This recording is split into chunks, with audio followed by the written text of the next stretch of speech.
আমার বাপেরা একবার পড়ুন সুবহানাল্লাহি ওয়া বিহামদিহি সুবহানাল্লাহিল আযীম। এই তাসবিহটা সব সময় পড়বেন আপনারা, চলতে ফিরতে উঠতে বসতে, বিপদ আপদ মুসিবতে সব সময় এই তাসবিহটা পড়বেন। আল্লাহর নবী বলেছেন, তুমি যদি কোনো সমস্যায় পড়ো, এই তাসবিহ যদি তুমি পাঠ করো, আল্লাহ পাক তোমার সকল সমস্যার সমাধান দিয়ে দেবে।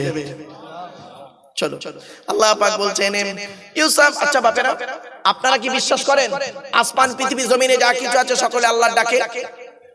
আরে ভাই বলুন না, একটু জোরে বলতে কি হলো, ডাকে। আল্লাহ বলছেন ইউসাব্বিহু লিল্লাহি মা ফিস সামাওয়াতি ওয়া মা ফিল আরদিল মালিকিল কুদ্দুসিল আজিজিল হাকীম। প্রথম আয়াত আল্লাহ বলছেন আসমান পৃথিবী জমিনে যা কিছু আছে সকলে আল্লাহ পাকের তাসবিহ যাপন করে। ইউসাব্বিহু লিল্লাহি মা ফিস সামাওয়াতি ওয়া মা ফিল আরদি, আসমান পৃথিবী জমিনে যা কিছু আছে সকলে আল্লাহ পাকের তাসবিহ যাপন করে। আল্লাহ পাক বলছেন আল মালিকুল কুদ্দুস, আল্লাহ পাক বলছেন আমি আল্লাহ হলাম মালিক। বান্দা তুইও তো একটা মালিক, আমিও মালিক। তুই একটা কারখানার মালিক, তোর কারখানায় 20 জন কারিগর যদি কাজ করে আর 2 জন কারিগর তোর বিরুদ্ধে যদি কোনো কথা বলে, তুই তাকে ঘাট ধরে বের করে দিস। আমি আল্লাহ হলাম মালিক। বান্দা শোন, এই পৃথিবীর জমিনে আমি আল্লাহ হলাম মালিক। এই পৃথিবীর জমিনে তোরা কত মানুষ আমাকে আল্লাহ বলে ডাকিস, কত আমাকে আল্লাহ বলে ডাকিস না। যে নামাজ পড়ে তাকে খেয়ে খাওয়া দাওয়া করাই, যে নামাজ পড়ে না তারও খেতে দিই। মনে রাখিস বান্দা শোন, আমি আল্লাহ জানি একদিন না একদিন এই পৃথিবীর জমিনে পাপের কথা খেয়াল করে চোখের পানি ফেলবি আর বলবি আমার কাছে ক্ষমা প্রার্থনা করবি। আল্লাহ নিজেই বলছে ওয়া ইয়ামালু সুআন আও ইয়াযলিমু নাফসা সুম্মা ইয়াস্তাগফির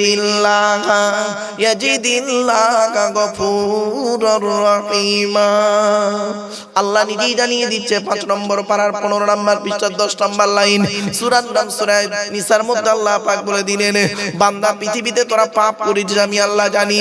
পাপের কথা খেয়াল করে একবার চোখের পানি ফেল, আমি আল্লাহ তোর জীবনের গুনাহগুলো মাফ করে দেব। বন্ধুরে পাপ করেছি আমরা অনেক জানি, পাপের কথা খেয়াল করে চোখের পানি একবার ফেলুন। তাই আল্লাহ বলছে বান্দা শোনো, আমি আল্লাহ হলাম মালিক। 2 নাম্বার আমি আল্লাহ হলাম কুদ্দুস, আমি হলাম তুই তো পবিত্র। বান্দা শোন, তুইও বলিস আমি পবিত্র আর আমি আল্লাহ পবিত্র, আসমান জমিন তফাৎ। বান্দা মনে রাখিস তুই কিসের পবিত্রতা বলি পাক বলিস, মনে রাখিস তুই যে পানি থেকে তৈরি হলি, 3 রকম পানি 3 রকম মাটি দিয়ে তৈরি করলাম তোকে। 1 নাম্বার হলো কি তিন মানে মাটি থেকে তৈরি করেছি। ওই মাটিটাকে কি করলাম হামাইন মাসনুন, দুর্গন্ধ পচা পোছালাম। ওই মাটিটাকে দুর্গন্ধ করে পচিয়ে দিলাম, পচিয়ে দুর্গন্ধ হয়ে গেছে হামাইন মাসনুন। শুনে রেখে দিন, আদম নবীকে তৈরি করলেন আল্লাহ পাক মাটি দিয়ে তৈরি করেছেন। 3টে স্তর আছে। কয়টা স্তর? 3টে স্তর। প্রথম হলো মাটি, 2 নাম্বার হলো ওই মাটিটাকে আল্লাহ পাক কি করেছেন হামাইন মাসনুন, পচিয়ে একদম দুর্গন্ধ করে ফেলেছেন আল্লাহ পাক। দুর্গন্ধ করে তারপরে পচানো দুর্গন্ধ মাটিকে আল্লাহ পাক শুকিয়ে ঠনঠনে করেছেন মিন সলসলিন কাল ফাখর। এই 3 স্তর দিয়ে আল্লাহ পাক মাটি দিয়ে তৈরি করেছেন। এখন আমি আপনি মাটির তৈরি তার প্রমাণ কি শুনে রেখে দিন। আমি আপনি মাটির তৈরি কি করে প্রমাণ করি আমরা? আপনার দেহ যখন মাটির নিচেই রাখা হবে, দেখবেন কয়েক বছর পরে মাটি ওই দেহটাকে খেয়ে নেবে। তবে কয়েক কটা দেহ মাটি খেতে পারে না। 1 নাম্বার নবীদের দেহ মোবারক মাটি খেতে পারে না। 2 নাম্বার শহীদানদের দেহ মোবারক মাটি খেতে পারে না, টাটকা থাকে। 3 নাম্বার মুকাম্মাল কোরআনে হাফেজের দেহ মাটি খেতে পারে না। 4 নাম্বার হাক্কানি আলেমের দেহ মাটি খেতে পারে না। 5 নাম্বার হলো মুয়াজ্জিনের দেহ মাটি খেতে পারে না।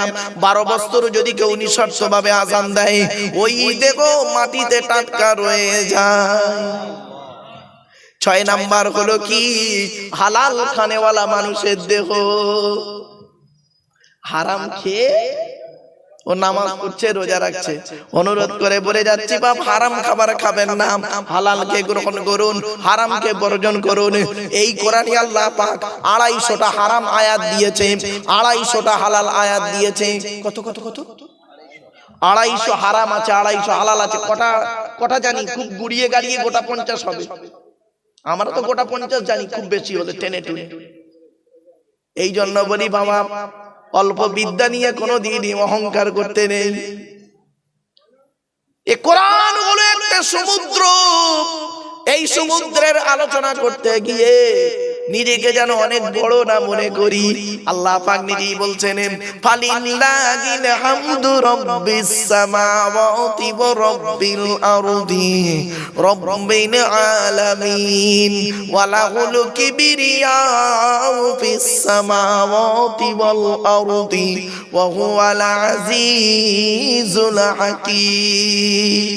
25 নম্বর পারার শেষ আয়াতটি পড়লাম, শুনে রেখে দিন। আল্লাহ পাক সব সহ্য করবে, অহংকার আর দিমাগ সহ্য করে না। আল্লাহ বলেন দুটো জিনিস হলো আমার পার্সোনাল। কটা কটা কটা কটা? দুটো জিনিস হলো আল্লাহর নিজের পার্সোনাল। একটা হলো বড়ত্ব।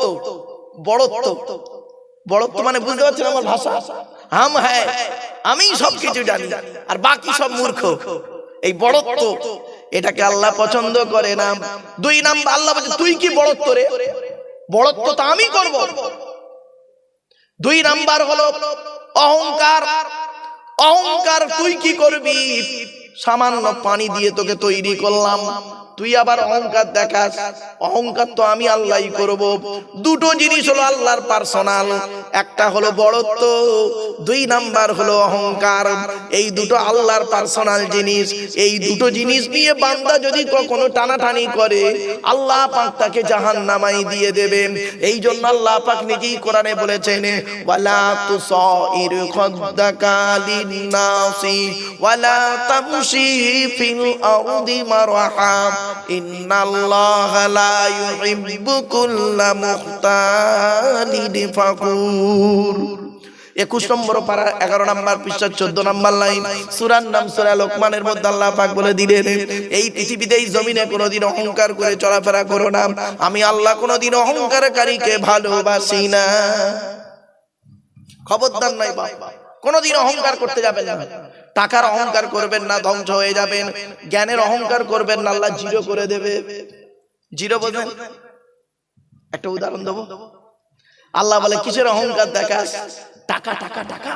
শায়েস্তানগরের মানুষ কিসের অহংকার? টাকার অহংকার। ক টাকার মালিক তুই? আল্লাহ নিজেই বলছে, আল্লাহুল গনিয়্যু ওয়া আনতুমুল ফুকারা। আমি আল্লাহ হলাম ধনী, তোরা সব ফকিরের বাচ্চা। জোরে বলুন।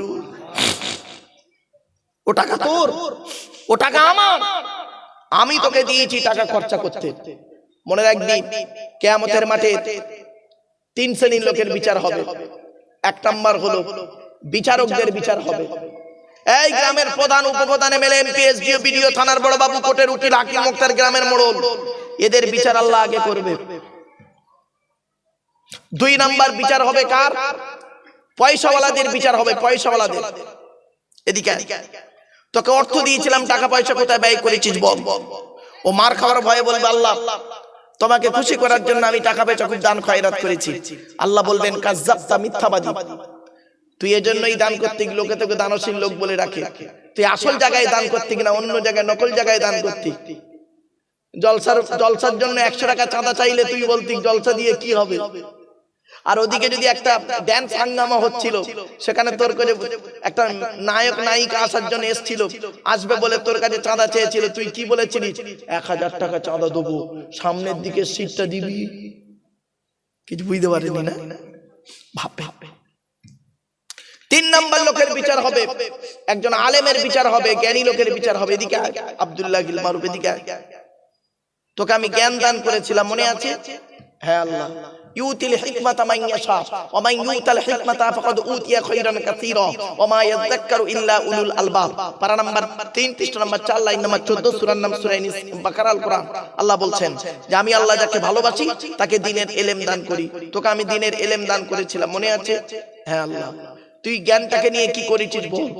ও তো আমি তখন বলবো মার খাওয়ার ভয়ে। আল্লাহ শায়েস্তানগরের লোকেরা ডেকেছিল আমাকে, আমি করেছিলাম কি আপনার কোরআনের পারা নাম্বার, পৃষ্ঠা নাম্বার, লাইন নাম্বার ধরে ওদের বুঝিয়ে দিয়েছি। আল্লাহ বলবেন কাজ্জাবতা, মিথ্যাবাদী। মনে আছে? তুই এজন্যই ওয়াজ করতিক যাতে করে পাশের গ্রাম থেকে একটা জলসার দাওয়াত তোর বেড়ে যায়, এই জন্যই তুই ওয়াজ করতিক। মনে আছে? তুই যে প্যান্ডেলের তলায় বসে ওয়াজ করছিলিস, ওই প্যান্ডেলের তলায় কত সুদখোর, ঘুষখোর, জেনাখোর, ব্যভিচার কর, এমনকি বাপের ভাত দিত না, মায়ের ভাত দিত না, ভাই ভাই মিল মহব্বত ছিল না, এমনকি ওই লোকেরাও নামাজ পড়তো না, এমনকি যে বাড়িতে জলসা দিচ্ছিলি সেই বাড়িওয়ালা নিজেও 5 ওয়াক্ত নামাজ পড়তো না। কই ওর বিরুদ্ধে তুই তো একবারও বললি না। ও তো যাতে মালে কম দেয় এজন্যই তুই ওয়াজগুলো করেছিলিস না। আমি আল্লাহ বলে দিইনি? আমি আল্লাহ বলিনি কোরআনে? মনে নেই? ইয়া আইয়ুহাল্লাযীনা আমানু লিমা তাকুলুনা মা লা তাফআলুন কাবুরা মাকতান ইনদাল্লাহ আম তাকুলু মা লা তাফআলুন। 28 নম্বর পারা 10 নম্বর পৃষ্ঠা 12 নম্বর লাইন, সূরার নাম সূরা সফের 3-4 নম্বর আয়াতে আল্লাহ পাক বললেন, 2-3 নম্বর আয়াত আল্লাহ পাক বলে দিচ্ছেন, হে ঈমানদার বান্দাগণ, ওগুলি কেন বলিস যেগুলি তোরা নিজেরা করিস না? কাবুরা মাকতান ইনদাল্লাহ, আল্লাহর কাছে অপছন্দনীয় জিনিস ওই সমস্ত। আনতাকুলু, তোরা লোককে বলে বলে বেড়াস, মা লা তাফআলুন, নিজেরা তা করিস না। বাবা আমি আপনাদেরকে বলে গেলাম আপনারা 5 ওয়াক্ত নামাজ পড়বেন, আমি আপনাদেরকে বলে যাচ্ছি রোজা রাখবেন, অর্থ থাকলে হজ করবেন, যাকাত আদায় করবেন, স্ত্রীর হক আদায় করবেন, পিতামাতার সেবা যত্ন করবেন, ভাই ভাই মিলেমিশে চলবেন, প্রতিবেশীর উপকার করবেন। আর আমার বাড়িতে গিয়ে দেখবেন আমি আমার বাম্মার ভাত দিই না, আমি আমার বাম্মার ভাত দিই না, আমার স্ত্রীর প্রতি অবিচার সব সময় করি, বাড়িতে বউ রেখে অন্যের সঙ্গে জেনায় লিপ্ত হয়ে যাই। ঠিক না বেটি? এবার বুঝতে পারছেন? এই জন্য বাবা অনুরোধ করে বলে যাচ্ছি কিয়ামতের মাঠে আলেমদের বিচার হবে, খুব কঠিন বিচার। আর আল্লাহ পাক কোরআনে বলেছেন, আতামুরুনান নাসা বিল বিররি ওয়া তানসাউনা আনফুসাকুম ওয়া আনতুম তাতলুনাল কিতাব আফালা তাকিলুন। আল্লাহ বলেন তোরা মানুষকে ভালো কাজের আদেশ করিস, নিজেরাই ভালো কাজ থেকে ভুলে থাকিস। ওয়া আনতুম তাতলুনাল কিতাব, তোরা কি কিতাব পড়িস না? তোদের কি কোনো জ্ঞান গম্য নেই? জ্ঞান নেই? নামের পরে এতগুলো ডিগ্রি আছে, এতগুলো ডিগ্রি আছে। আল্লাহ বলে বান্দারে অত ডিগ্রি তোর কোনো কাজে লাগবে না। ইয়া আইয়ুহাল্লাযীনা আমানু কু আনফুসাকুম ওয়া আহলিকুম নার। 28 নম্বর পারার 19 নম্বর পৃষ্ঠা 12 নম্বর লাইন, সূরার নাম সূরা তাহরিমের 6 নম্বর আয়াত আল্লাহ পাক বলে দিয়েছেন, হে ঈমানদার বান্দাগণ, তোরা আগে নিজে জাহান্নামের আগুন থেকে বাঁচ, তোর স্ত্রী ছেলে মেয়েকে জাহান্নামের আগুন থেকে বাঁচা। কি বুঝলেন বাপেরা? ওয়াজ করা কি কঠিন এবার বুঝতে পারছেন? দেখেছেন স্টেজে উঠে 2-4টে কথা বলে চলে যাচ্ছি, কিন্তু কি অবস্থা আমার হবে কিয়ামতের মাঠে আমি জানি। আল্লাহ পাক বলছে বান্দা শোন, তুই জ্ঞান পাপী, তুই লোককে বলতি অহংকার করো না, তুই তো অহংকার করে ফুলে যেতি। কি তুই মানুষকে বড় বড় লেকচার দিতি নিজেই কিন্তু ভুলে থাকতি আমি আল্লাহ তোর জন্য কি করে রেখেছি শুনে রেখে দে। ওয়ালা কদ জারানা লি জাহান্নামা কাসীরাম মিনাল জিন্নি ওয়াল ইনসি লাহুম কুলুবুল লা ইয়াফকাহুনা বিহা ওয়া লাহুম আয়ুনুল লা ইউবসিরুনা বিহা ওয়া লাহুম আযানুল লা ইয়াসমাউনা বিহা উলাইকা কাল আনআমি বাল হুম আদাল্লু উলাইকা হুমুল গাফিলুন। 9 নম্বর পারা 13 নম্বর পৃষ্ঠার 1 নম্বর লাইন, সূরার নাম সূরা আরাফের মধ্যে আল্লাহ পাক বলে দিলেন, আমি আল্লাহ জান্নাত জাহান্নাম তৈরি করেছি, জিন আর ইনসানের জন্য জাহান্নাম তৈরি করেছি। কাদের জন্য জাহান্নাম জানেন? লাহুম কুলুবুল লা ইয়াফকাহুনা বিহা, যাদের বোঝার জন্য হৃদয় দিয়েছি, ওরা বুঝেও না বোঝার ভান করে চলে। ওয়ালাহুম আয়ুনুল লা ইউবসিরুনা বিহা, যাদের দেখার জন্য চোখ দান করেছি, নেওয়ার নাইটা দেখে কোনো প্রতিবাদ করে না। ওয়ালাহুম আযানুল লা ইয়াসমাউনা বিহা, শোনার জন্য কান দান করেছি, নেওয়ার নাইটা শুনে কোনো প্রতিবাদ করে না। ওরে ওরা মানুষ নয়, উলাইকা কাল আনআম, ওরা হলো চতুষ্পদ জন্তুর ন্যায়, বালহুম আদাল্লু, বরং তার থেকেও নিকৃষ্ট। আমি বলিনি, কোরআন বলছে, আমারে ভুল বুঝবেন না বাবা, বাস্তব কথাটাই তো আমি বলি। হয়তো অনেকে আমাকে ভুল বুঝে ফেলে, না বুঝে আমি বাস্তবটাই বলে ফেললাম।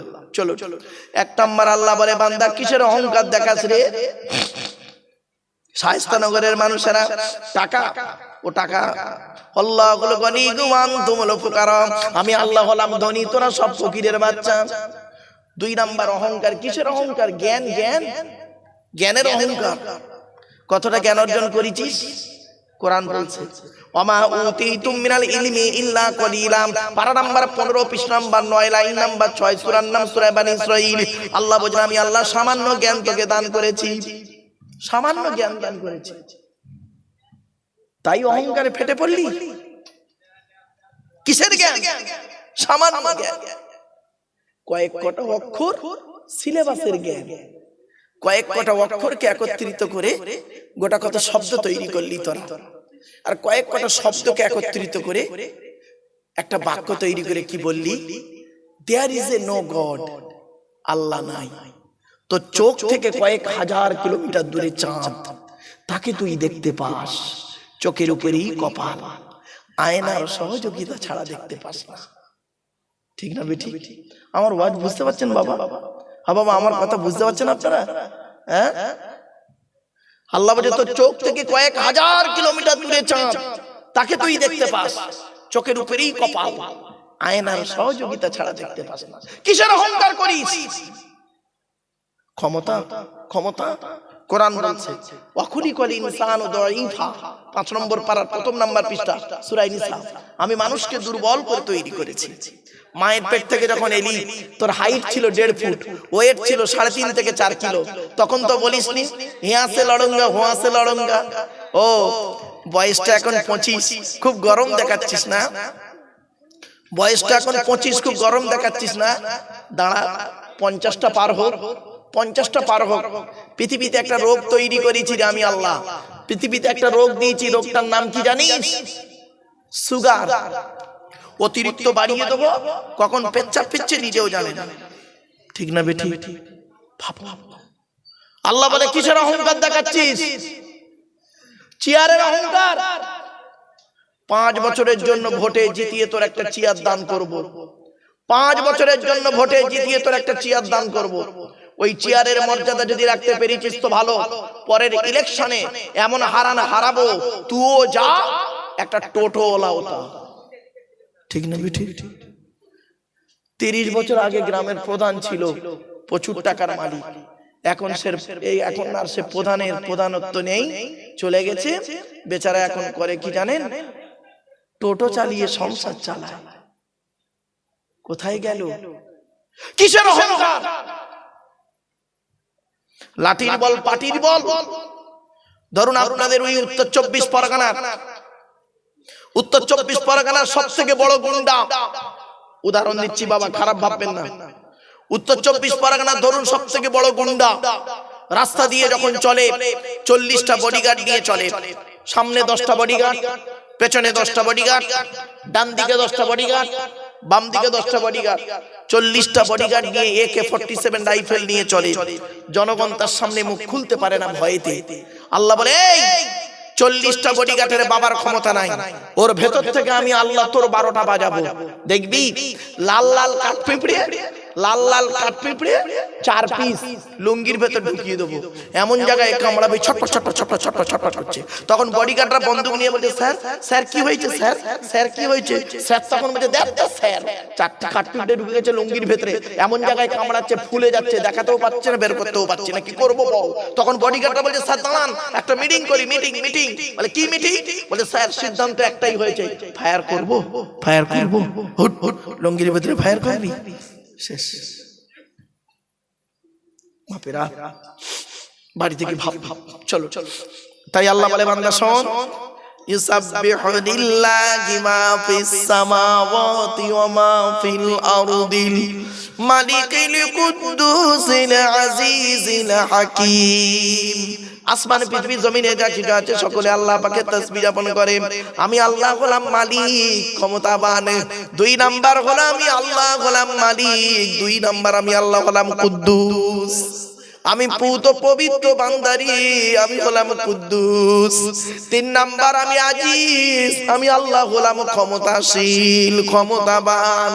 4 নাম্বার আমি আল্লাহ হলাম বিচারক। বান্দা শোন, তুই বিচার করিস পক্ষপাতিত্ব বিচার, আমি আল্লাহ আমার বিচারটা চুল চেরা বিচার। এজন্য বাপেরা আল্লাহর বিচারে যেদিন পড়বেন ওই বিচারের কাঠগড়ায় কেউ থাকবে না, সঙ্গে কেউ থাকবে না। ওই বিচারের মাঠটার নাম হলো ইয়াউমা ইয়াজমাউকুম লিয়াউমিল জামঈ যালিকা ইয়াউমুত তাগাবুন, হার জিতের মাঠ। 2 নাম্বার আয়াত আল্লাহ পাক বলছেন হুয়াল্লাযী বাআসা ফিল উম্মিয়িনা রাসূলাম মিনহুম ইয়াতলু আলাইহিম আয়াতিহি ওয়া ইউযাক্কিহিম ওয়া ইউআল্লিমুহুমুল কিতাবা ওয়াল হিকমা ওয়া ইন কানু মিন ক্বাবলু লাফি দালালিম মুবিন। এরপর আল্লাহ পাক জানিয়ে দিচ্ছে বান্দারে এই পৃথিবীর জমিনে সেই আল্লাহর গুণগান গাইবি। হুয়াল্লাযী বাসা ফিল উম্মিয়িনা রাসূলাম মিনহুম, সেই আল্লাহর গুণগান গাইবি যে আল্লাহ নিরক্ষরদের ভিতর থেকে একটা রাসূল প্রেরণ করেছে। সেই রাসূল তোদের কি করেছে? ইয়াতুলু আলাইহিম আয়াতিহি, আল্লাহর কোরআনের আয়াতগুলো তেলাওয়াত করে শুনিয়েছে। ওয়া ইউযাক্কিহিম, তোদের পবিত্র করেছে। ওয়া ইউআল্লিমুহুমুল কিতাবা ওয়াল হিকমাতা, তোদের কিতাবের শিক্ষা দিয়েছে, হাদিসের শিক্ষা দিয়েছে, জ্ঞান বিজ্ঞানের শিক্ষা দিয়েছে। পৃথিবীর শ্রেষ্ঠ বৈজ্ঞানিক হলো বিশ্ব নবী মুহাম্মদুর রাসূলুল্লাহ সাল্লাল্লাহু আলাইহি ওয়াসাল্লাম। আল্লাহ বলছে কেন জানিস? এইটা কেন করলাম? ওয়া ইন কানু মিন ক্বাবলু লাফি দালালিম মুবিন, তোরা আগে পথভ্রষ্টের মধ্যে ছিলিস, প্রকাশ্য গোমরার মধ্যে ছিলিস। আল্লাহ পাক আরো বললেন এ নবী শুধু এদের জন্য আসে নাই, সাদি ওই সাহাবীদের জন্য আসে নাই, একদম পৃথিবীর শুরু থেকে শেষ পর্যন্ত বাপ এই নবীর আদেশ সব জায়গায় জারি করা যাবে। আল্লাহ বলেন ওয়া আখরিনা মিনহুম লাম্মা ইয়ালহাকু বিহিম ওয়া হুয়াল আজিজুল হাকীম। আল্লাহ বলে বান্দারে এই নবী শুধু এদের জন্য আসে নাই, এই নবী এসেছে আরো কাদের জন্য? এখনো পর্যন্ত যারা এদের সঙ্গে সাক্ষাৎ করেনি তাদের জন্য এসেছে। আমি আল্লাহ হলাম পরাক্রমশালী প্রজ্ঞাময়। আল্লাহ পাক এই নিয়ামত মুহাম্মদ সাল্লাল্লাহু আলাইহি ওয়াসাল্লামকে এত বড় একটা নিয়ামত আল্লাহ কেন দিয়েছে শুনে নিন। আল্লাহ যাকে তাকে যে কোনো সময় দেননি। আল্লাহ বলছেন যালিকা ফাদলুল্লাহি ইউতিহি মান ইয়াশা ওয়াল্লাহু যুল ফাদলিল আযীম। এই নিয়ামত আল্লাহ দিয়েছে, যাকে খুশি তাকে দান করে। আল্লাহ হলেন বড় করুণাময় আল্লাহ রাব্বুল আলামিন। এরপরে আল্লাহ পাক জানিয়ে দিচ্ছে বান্দা শোনো ইহুদিদের অবস্থা কেমন জানেন? ইহুদিদের কাছে আল্লাহ পাক একটা কিতাব পাঠিয়েছিলেন, নাম হলো তাওরাত। ওই তাওরাত কিতাবটা মুসা নবীর প্রতি নাজিল হয়েছে। তাওরাত কিতাবটা হলো 1000 পারা। কত কত কত 1000 পারা তাওরাত কিতাব। আল্লাহ পাক কোরআনে বলছেন মাসালুল লাযীনা হুমিলুত তাওরাতা সুম্মা লাম ইয়াহমিলুহা কামাসালিল হিমারি ইয়াহমিলু আসফারা। আল্লাহ বলছেন ইহুদিদের অবস্থা হলো এই রকম। কি রকম অবস্থা? ওদেরকে আমি আল্লাহ তাওরাত কিতাব নাযিল করেছিলাম, ওই কিতাবটাকে ওরা বহন করলো কিন্তু আমল করলো না। ওদের অবস্থা ওই গাধার মতো, যে গাধা কেবলমাত্র বোঝা বইতে পারে, যে গাধা কেবলমাত্র বোঝা বইতে পারে। ইয়াহমিলু আসফারা বিসা মাসালুল কওমিল লাযীনা কাযযাবু বিআয়াতিল্লাহ। সবথেকে নিকৃষ্ট জাতি হলো তারা যারা আল্লাহর আয়াতকে মিথ্যা আরোপ করে।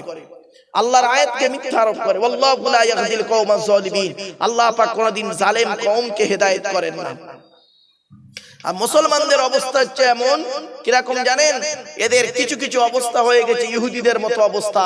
এদের হেদায়েতের জন্য আল্লাহ পাক দিল কোরআন নাযিল করলো। সেই কোরআনটাকে এরা বাড়িতে বহন করলো, বাড়িতে রেখে দিল, কিন্তু সেই কোরআনটা পড়লো না, আর সেই কোরআন নিয়ে আমলও করলো না। আর এই কোরআনের কথা বললেও এ মুসলমানেরা আবার রেগেও যায়। এই কোরআনের কথা বললো এ মুসলমান আবার ঘৃণার চোখে দেখে। খবরদার নয় বাপ, কোরআনের পথে ফিরে আসুন, কোরআনের আলোচনার দিকে ফিরে আসুন।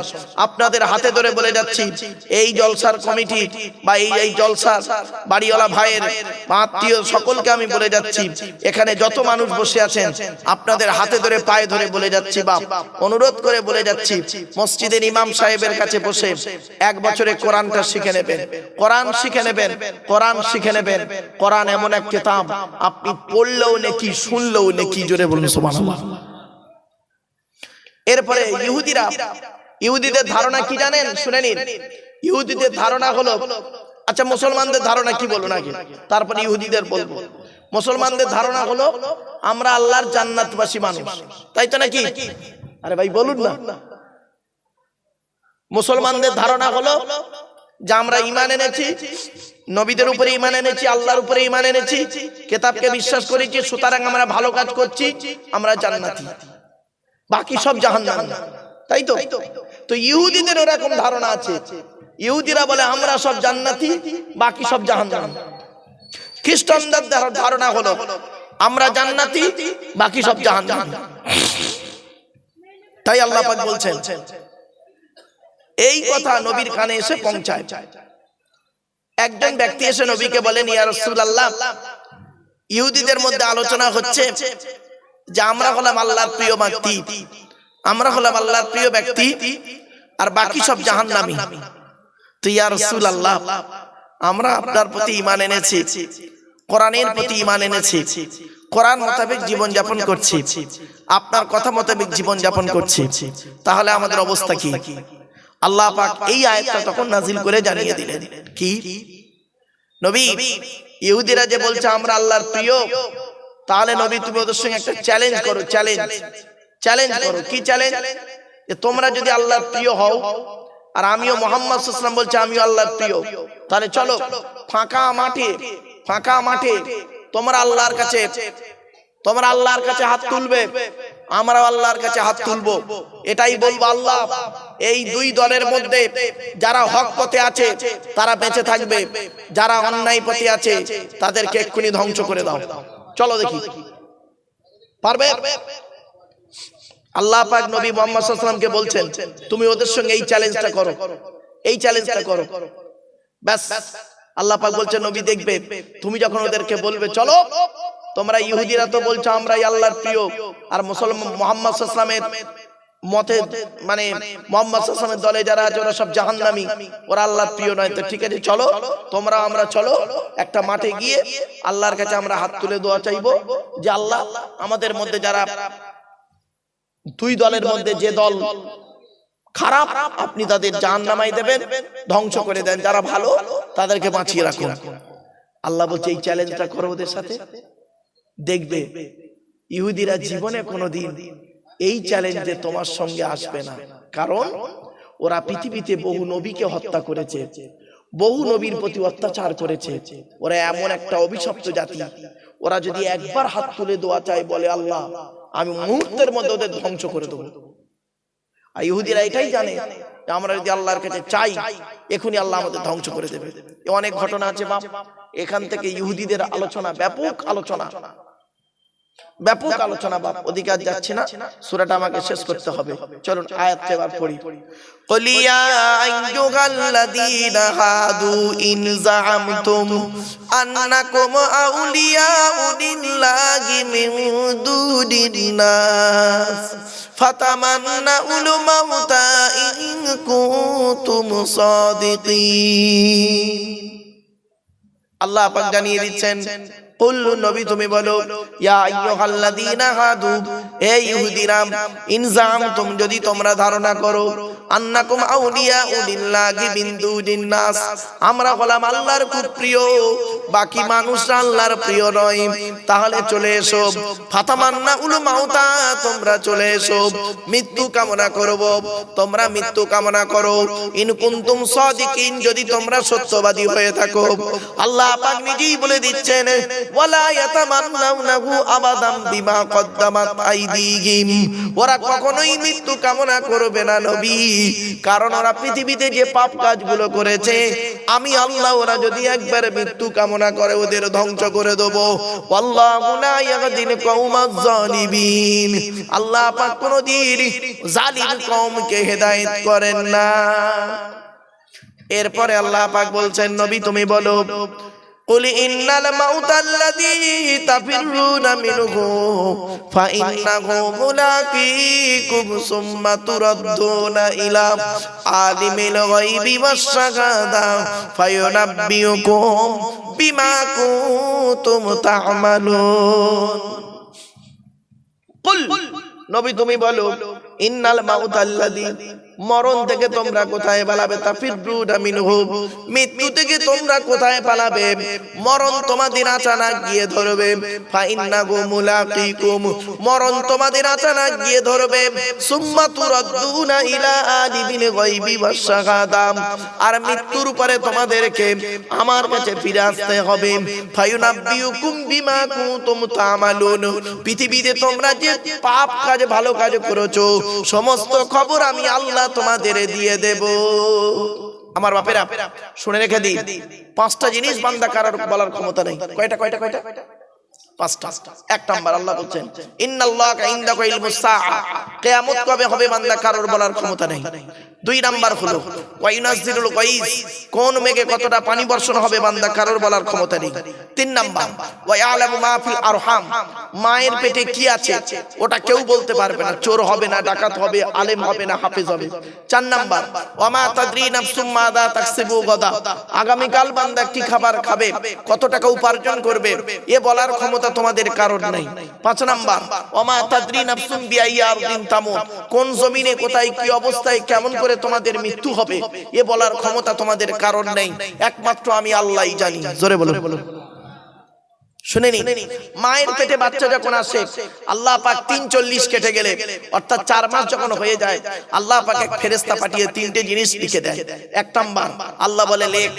ফেরেশতা বলে কি লিখবো আল্লাহ বলছেন এই পৃথিবীর দিন রাত্রির গণনাতে কতদিন বাঁচবে ওইটা তুই লেখ ওর কপালে তো কপালে প্রত্যেকের লেখা আছে কে কতদিন বাঁচবেন দুই নাম্বার আল্লাহ বলে লেখ এই পৃথিবীতে কি কি খাবার খাবে তো ফেরেশতা লিখে দেয় আল্লাহ পাক বলেন ফেরেশতা লিখে দেয় মাছ মাংস চাল ডাল আলু পেঁয়াজ যা লেখা লিখে দিল তিন নাম্বার আল্লাহ পাক বলেন নবী এই ভাই ফেরেশতা তুই লেখ ওই বান্দা পৃথিবীতে কতদিন বাঁচবে কবে ওর মৃত্যু হবে কবে ওর মৃত্যু হবে কোন জমিনে কোথায় কি অবস্থায় মৃত্যু হবে আল্লাহ পাক বলে দেন বান্দা তাই ফেরেশতা তাই সেটা লিখে দেয় এই জন্য বাপেরা মনে রাখবেন মৃত্যু আপনার হবেই হবে 100% এতে কোনো সন্দেহ নেই কুল্লু নাফসিন যায়িকাতুল মাউত প্রত্যেক নফসকে মৃত্যুর স্বাদ চাখতে হবে এরপরে আল্লাহ বলছে বান্দা শোন আইনামা তাকুনু ইদরিকুমুল মাউতু ওয়ালাউ কুনতুম ফি বুরুজিম মুশাইয়াদা আল্লাহ বলছেন পাহাড়ের চূড়ায় লুকাবি মৃত্যুর ফেরেশতা ঠিক কৌশল করে পৌঁছে যাবে তোর কাছে শুধু তাই নয় আল্লাহ বলছে বান্দা শোন এখানে অনেক মানুষ তারা বসে আছে দাঁড়িয়ে আছে অনেকে মনে মনে ভাবছে হুজুর আমাদের মৃত্যু কোথায় হবে আমাদের মৃত্যু ঘরের বিছানায় হবে না বাপ কোথায় হবে শুনে নিন আল্লাহ নিজেই বলছে কুল নবী তুমি বলো কুল্লাউ কুনতুম ফি বুয়ুতিকুম লাবারাযাল্লাযীনা কুতিবা আলাইহিমুল কতলু ইলা মাদাজিহিম আল্লাহ পাক বলছেন সূরা আল ইমরানের মধ্যে আল্লাহ পাক বলছেন নবী তুমি বলে দাও মৃত্যু যদি তোমার যুদ্ধের ময়দানে কপালে লেখা থাকে ঘরের বিছানায় যদি শুয়ে থাকো কৌশল করে মৃত্যুর ফেরেশতা ঠিক তোমার কাছে পৌঁছে যাবে বন্ধুরে মৃত্যু এমন একটা জিনিস আজকের এই দুটো হাত দিয়ে এখানে এত মানুষ বসে আছেন আপনারা একটু দয়া করে হাতটা তুলবেন কাদের বাপ মারা গেছে একটু হাত তুলবেন বাপ মারা গেছে কার এতগুলো মানুষের বাপ মারা গেছে মা মারা গেছে এতগুলো মানুষের মা মারা গেছে আবার অনেকের বাপ আর মা দুটোই মারা গেছে বাপেরা শুনে রেখে দিন বাম্মা হলো অমূল্য রত্ন এই দুটো এখানে বসে বসে একটু চিন্তা করুন তো এই দুটো হাত দিয়ে আমরা কি করেছি কত মানুষের লাশটাকে কাঁধে করে নিয়ে গেছি ঠিক না বেটি এই দুটো হাত দিয়ে কত মানুষের কত মরা মানুষের গোসল দিয়েছি এই দুটো হাত নিয়ে আমরা কত মানুষের কি করেছি জানাজার নামাজ পড়েছি এই দুটো হাত নিয়ে কত মানুষের কাফন পরিয়েছি এই দুটো হাত নিয়ে কত মানুষের কবরে শুইয়েছি এই দুটো হাত নিয়ে কত মানুষের বুকে আমরা মিনহা খলাকনাকুম ওয়া ফিহা নুঈদুকুম ওয়া মিনহা নুখরিজুকুম তারাতান উখরা এই দুটো হাত নিয়ে আমরা কত মানুষের বুকে মাটি দিয়েছি আচ্ছা মাটি দেওয়ার সময় কোনোদিন কি একবার ভেবেছিলেন যে আমি এই মানুষটার জানাজায় হাজির হলাম এই মানুষের বুকে মাটি দিলাম আমি মারা যাওয়ার পর আমার জানাজা হবে তো না করোনার মতো বেলচাই করে মাল ফেলে দেবে একটু ভাবো এ বন্ধু, মৃত্যু কাউকে ছাড়বে না। কবরে একদিন শুতে হবে, মনে রাখবেন। আজকের আপনারা এই প্লাস্টিকের উপরে বসে আছেন, কালকের চোখ দুটো বন্ধ হয়ে গেলে প্লাস্টিকের নিচেই চলে যাবে, ঠিক না বেঠিক?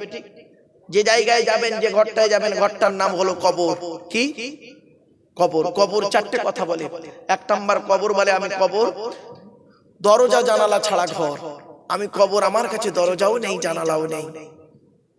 দুই নাম্বার, আজকের বাড়িতে গিয়ে আপনারা প্র্যাকটিস করে দেখবেন, আজকের বাড়িতে গিয়ে দরজা জানালা বন্ধ করে 24 ঘন্টা থেকে দেখবেন, বুঝতে পারবেন কবর কি জিনিস। দুই নাম্বার কবর বলে আমি কবর এমন একটা ঘর, সাপ বিছে পোকামাকড়ের ঘর, সাপ বিছে পোকামাকড়ের ঘর। আপনারা যখন মাটি দিয়ে চলে আসেন, শুনে নিন, মাটি দিয়ে যখন চলে আসেন 8 থেকে 10 দিন পরে ওই লাশটার কি হয় জানেন? 8 থেকে 10 দিন পরে মাথার চুল, ভুরু, গোঁফ, দাড়ি, হাতের নখ, পায়ের নখ খসে খসে পড়ে যায়। 12 থেকে 14 দিনের মাথায় মাথার ব্রেনটা পচে গিয়ে নাক দিয়ে, কান দিয়ে, গাল দিয়ে গড়তে থাকে। 18 থেকে 20 দিনের মাথায়, 18 থেকে 20 দিনের মাথায় পেটটা ফেটে যায়, পোকায় তৈরি হয়। 2 মাসের মাথায় সমস্ত মাংস চামড়া সব শেষ, ফ্রেমটা পড়ে থাকে, হাড়গুলো। 6 মাস পরে ওটাও শেষ। কোথায় গেল? শায়েস্তানগরের সুন্দরী নারী, শায়েস্তানগরের পয়সাওয়ালা লোক, কোথায় গেল তোমার দেহ? মনে রেখো, কবরে তোমাকে শুতে হবে, কবর কাউকে ছাড়বে না। তাই কবরের ভয় করুন বাপেরা, দেহটা যাতে কবরে টাটকা থাকে সেই ব্যবস্থা করুন। এরপরে 2 নাম্বার হলো কবর বলে আমি কবর সাপ বিছে পোকামাকড়ের ঘর। 3 নাম্বার কবর বলে আমি কবর কাউকে চিনি না, কে মাওলানা মুফতি কাউকে আমি চিনি না, ওর আমল ছাড়া আমি কাউকে চিনি না। 4 নাম্বার কবর বলে আমি কবর আমার উপরে লাইটিং করতে গেলে, আমার উপরে আলোকিত করতে গেলে, আমার উপরে খুশবু করতে গেলে টাকার প্রয়োজন হয়। আমি কবর আমার ভেতরে লাইটিং করতে গেলে নেক আমলের প্রয়োজন হয়। আমার বাপেরা, নেক আমল করুন, অনুরোধ করে বলে যাচ্ছি, নামাজটা আদায় করুন। জুমার দিনে অন্তত জুমার নামাজটাও ছাড়বেন না। আল্লাহ কোরআনে কি বলছে দেখি, ইয়া আইয়ুহাল্লাযীনা আমানু ইযা নুদিয়া লিস-সালাতি মিন ইয়াউমিল জুমুআতি ফাসআউ ইলা যিকিরিল্লাহি ওয়া যারুল বাই'a যালিকুম খায়রুল লাকুম ইন কুনতুম তা'লামুন। হে ইমানদার বান্দাগণ, ইযা নুদিয়া লিস-সালাতি মিন ইয়াউমিল জুমুআতি, জুমার দিনে যখন আযান দিয়ে তোমাকে আহ্বান করা হবে, ফাসাউ ইলা যিকিরিল্লাহি ওয়া যারুল বাই'a, বেচাকেনাকে ত্যাগ করে দিয়ে, বেচাকেনাকে ত্যাগ করে দিয়ে, ব্যবসা বাণিজ্য ছেড়ে দিয়ে জুমার নামাজটা পড়ার জন্য তুমি তাড়াতাড়ি চলে এসো। যদি তুমি এই কাজটা করো, যালিকুম খায়রুল লাকুম, ওটাই হবে তোমার জন্য ভালো কাজ। ইন কুনতুম তা'লামুন, যদি তোমরা জেনে থাকো। অনুরোধ করে বলে যাচ্ছি বাপেরা, 5 ওয়াক্ত নামাজ কখনোই ছাড়বেন না। যদি নামাজ কাজাও হয়ে যায়, ফজর যদি কাজা হয়ে যায়, আসর যদি, জোহর যদি কাজা হয়ে যায়, মাগরিবে গিয়ে অন্তত কাজাটাও আদায় করে নেবেন, কিন্তু বাদ যেন না যায়। আল্লাহর নবী বলেছেন, মুরু আওলাদাকুম বিস-সালাতি হুম আবনাউ 7 সিনিন ওয়াদরিবুহুম আলাইহিম আবনাউ 10 সিনিন ওয়া ফাররিকু বাইনাকুম ফিল মাদাজি। নবী বলেন, ছেলে মেয়েদের বয়স যখন 7 বছর হবে তখন তাদের নামাজ পড়ার হুকুম করবে। তাদের বয়স যখন 10 বছর হয়ে যাবে, তারা যদি নামাজ না পড়ে তাদেরকে পেটাই দিয়েও নামাজ পড়াবে, আর তাদেরকে পৃথক বিছানায় শুতে দেবে। অনুরোধ করে বলে যাচ্ছি বাপ খবরদার 5 ওয়াক্ত নামাজ কোনোদিন ছাড়বেন না। এরপরে আল্লাহ জানিয়ে দিচ্ছে বান্দা শোনো, ইন্নাস সালাতা তানহা আনিল ফাহশাই ওয়াল মুনকার, নামাজ বেহায়ামি বেহারামি খারাপ কাজ থেকে মানুষকে হেফাজত করে। নামাজি বান্দা কোনোদিন পাপ কাজে লিপ্ত হতে পারে না, নামাজি বান্দা কোনোদিন সুদ খেতে পারে না, নামাজি বান্দা কোনোদিন ঘুষ খেতে পারে না, নামাজি বান্দা কোনোদিন জিনা করতে পারে না, নামাজি বান্দা কোনোদিন পিতামাতার অবাধ্য হতে পারে না, নামাজি বান্দা কোনোদিন পরের হক মেরে খেতে পারে না, নামাজি বান্দা কোনোদিন গিল্লা গীবত করতে পারে না। ঠিক না বেটি? নামাজি বান্দা এই কাজ করতে পারে না। যারা করে জানবেন তাদের তো খাঁটি নামাজি তারা নয়, 100% পারফেক্ট নামাজি নয়।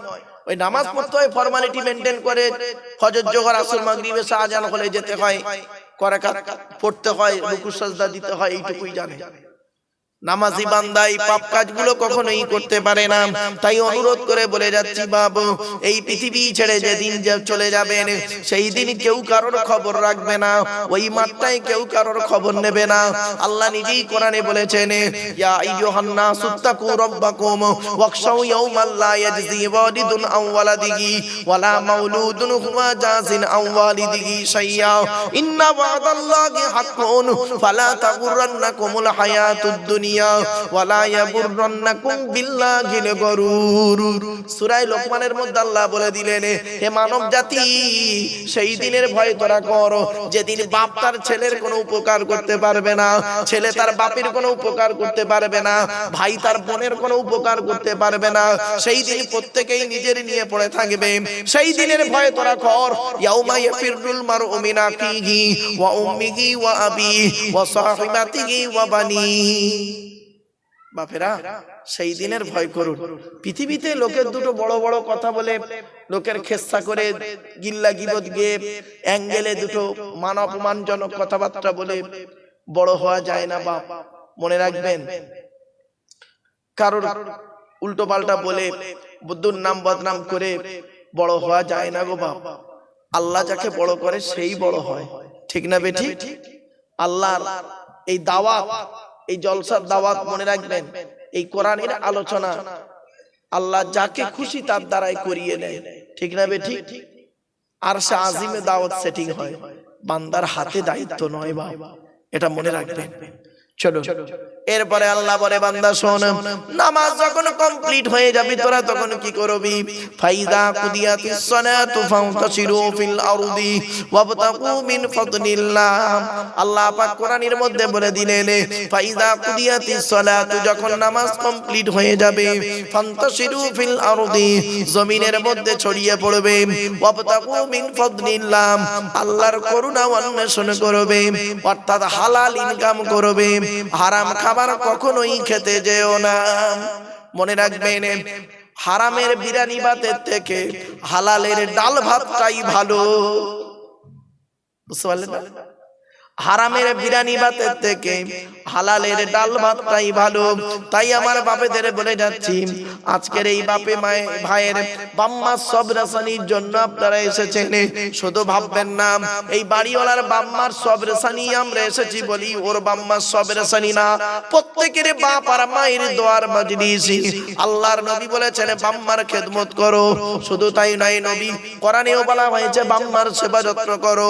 যাদের বাম্মা মারা গেছে তারা কি করবে? জুম্মার দিনে বাম্মার কবরটা জিয়ারত করবে। শুধু তাই নয়, আরো বলা হয়েছে বাম্মার পিছনে টাকা পয়সা ব্যয় করবে, জীবিত থাকা অবস্থায় টাকা পয়সা ব্যয় করবে, সেবা যত্ন করবে, তাদের খেদমতের ত্রুটি করবে না। আর পরে তাদের কবর জিয়ারত করবে, তাদের জন্য আল্লাহর কাছে ক্ষমা প্রার্থনা করবে, তাদের জন্য দান ও খয়রাত করবে, তারা কবরে শুয়ে শুয়ে সওয়াব পাবে। তাই আল্লাহ পাক কোরআনে জানিয়ে দিলেন, বান্দা শোনো, নামাজ যখন কমপ্লিট হয়ে যাবে, ফাইজা কুদিয়াতিস সালাতু, নামাজ কমপ্লিট হয়ে গেলে কি করবে? ফান্তাশিরু ফিল আরদি, জমিনের মধ্যে ছড়িয়ে পড়বে। ওয়াবতাগু মিন ফাদলিল্লাহ, আল্লাহর করুণা অন্বেষণ করবে, মানে হালাল হালাল ইনকাম করবে, হালাল ইনকাম করবে, হারাম ইনকাম কখনোই করতে যাব না। আর কি করবে? ওয়াজকুরুল্লাহা কাসীরা, আল্লাহকে বেশি বেশি করে ভয় করবে, আল্লাহকে বেশি বেশি করে স্মরণ করবে। তাহলে কি হবে? লাআল্লাকুম তুফলিহুন, তোমরাই সফলকামী হয়ে যাবে। এখানে একটা ঘটনা আছে, বাপ শুনে রেখে দিন। একটা ঘটনা বলে যাচ্ছি, ঘটনাটা মাথায় রাখবেন। আচ্ছা, জুম্মার দিনে জুম্মার নামাজের খুতবা কখন হয়? নামাজের আগে না পরে?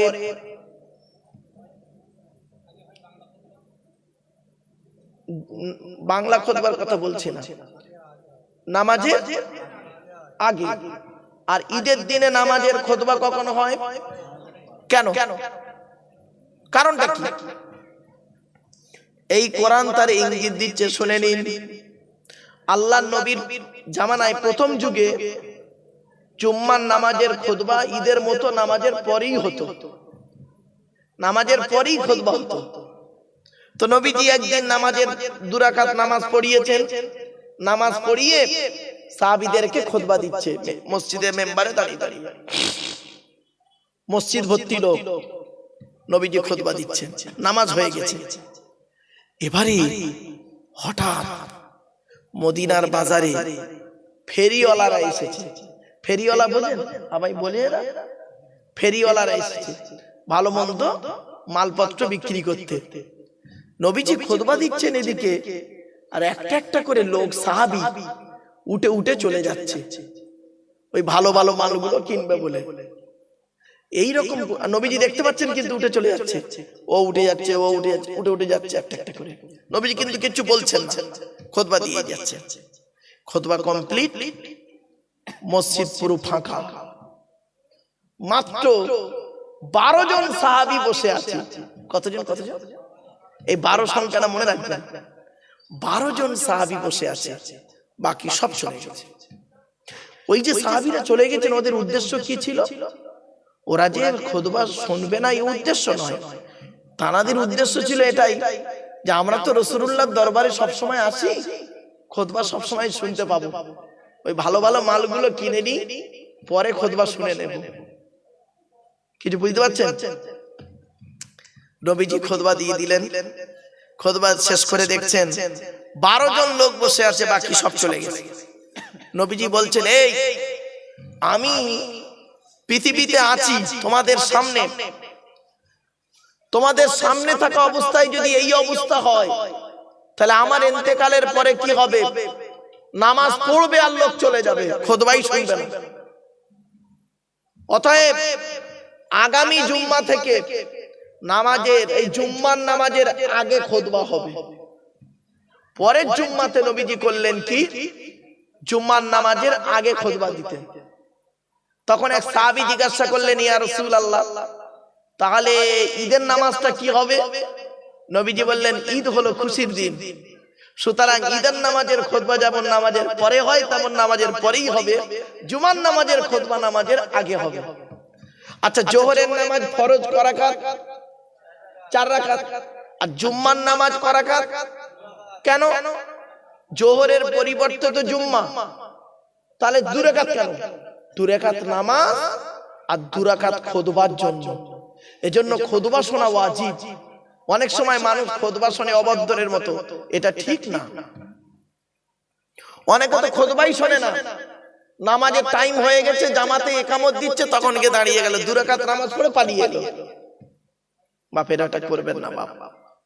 যখন নবীজি খুতবা দিচ্ছিলেন, সাহাবীরা সব চলে গেল একটা একটা করে, নবীজি একাই দাঁড়িয়ে রইলেন 12 জন সাহাবী ছাড়া। ব্যাস, খুতবা হয়ে যেতে এই আয়াত নাযিল হয়ে গেল। এই আয়াত তখন নাযিল হয়েছে সূরা জুমার শেষ আয়াত নাযিল হয়েছে। তখন কি আয়াতটা পড়ি, মানের সঙ্গে টাচ থাকবে। মনে রাখবেন, কোরআনের শানে নুজুল গুলো যত আছে, ওই শানে নুজুলটার সঙ্গে কোরআনের আয়াতের সম্পর্ক থাকবে। চলো, আল্লাহ বলছেন, ওয়া ইযা